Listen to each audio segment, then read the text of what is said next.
കൂടല്ലൂരിൽ ഹോട്ടലിൽ മോഷണം. പലഹാര അലമാര ഗുഡ്സ് ഓട്ടോയിൽ കടത്തിക്കൊണ്ടുപോയി. കൂടല്ലൂർ ജാറം റോഡിന് സമീപത്തെ അറഫ ഹോട്ടലിലാണ് മോഷണം നടന്നത്. ബുധനാഴ്ച പുലർച്ചെ 4 മണിക്കാണ് മോഷണം നടന്നത്.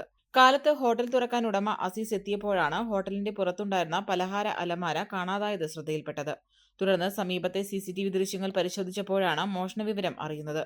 കുമ്പിടി ഭാഗത്തുനിന്ന് വന്ന ഗുഡ്സ് ഓട്ടോറിക്ഷ കൂടല്ലൂർ ജാറം റോഡിൽ നിന്ന് തിരിച്ച് ഹോട്ടലിന്റെ മുന്നിൽ നിർത്തുകയും ഗുഡ്സ് ഓട്ടോയിൽ നിന്നിറങ്ങിയ യുവാവ് ഹോട്ടലിന്റെ പുറത്തിരുന്ന അലമാര ഗുഡ്സ് ഓട്ടോയിൽ കയറ്റി കടന്നുകളയുന്നതും CCTV ദൃശ്യങ്ങളിൽ വ്യക്തമാണ്.